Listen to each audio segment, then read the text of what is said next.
Jean-Luc Cruc, vous venez de poser la question au ministre de Motte sur sa vision du fédéralisme moderne. Alors, est-ce que vous avez compris et est-ce que vous êtes en accord avec ce qu'il vous a répondu?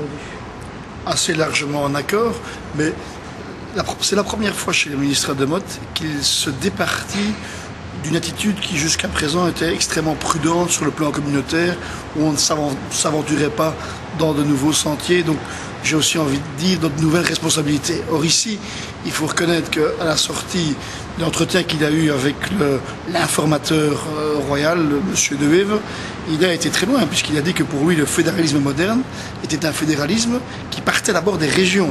C'est l'inverse de ce qu'on avait fait auparavant. Et c'est surtout, ça fait référence, pour ceux qui sont un peu techniciens, à ce qu'on appelle l'article 35 de la Constitution, qui justement dit qu'on ne fait plus au fédéral que ce que les régions entre elles définissent comme une compétence du fédéral, le faire efficacement, bien évidemment, et tout le reste part aux régions. Donc ça, c'est très neuf. C'est vraiment très neuf, et je suis en phase avec ça. Il y a longtemps que je tiens ce discours-là. Je pense d'ailleurs qu'ici, au sein du Parlement wallon, dans pas mal de groupes, et il y a sûrement une majorité de parlementaires wallons qui sont prêts également à suivre cette ligne-là. Il a également précisé un certain nombre de balises. Je ne peux qu'être en face. Je dis directement, ces balises, elles ont laissé le jeu très ouvert.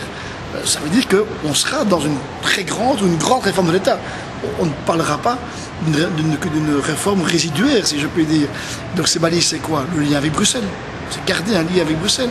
C'est ne pas partir dans une aventure budgétaire et financière. On transfère des compétences, on transfère les budgets. Bon, sur tout cela, ne pas avoir une concurrence qu'on appelle déloyale sur le plan de la fiscalité, pour ne pas créer la disconcurrence, ça me semble également être une évidence. Donc je sens bien qu'on peut aller très loin dans l'évolution institutionnelle de ce pays. Je pense d'ailleurs qu'il en a plus que besoin. Par rapport à Bruxelles, il a souligné que pas question pour lui de faire de Bruxelles une coquille vide. Ça doit rester une région à part entière. Mais Bruxelles doit non seulement rester une région, mais je dirais que la communauté germanophone doit également devenir une communauté avec des compétences qui sont des compétences de région également. Donc on va faire évoluer cela vers une sorte de fédéralisme, confédéralisme. Chacun emploie le thème qu'il veut et tout le monde n'y met pas les mêmes définitions. Mais en tout cas, vers un État dans lequel on a 4 régions fortes qui déterminent le quotidien des gens, de la population. Moi, je veux qu'on quitte ce fédéralisme de la faute, où systématiquement, on trouve l'excuse et on impute la faute à l'autre.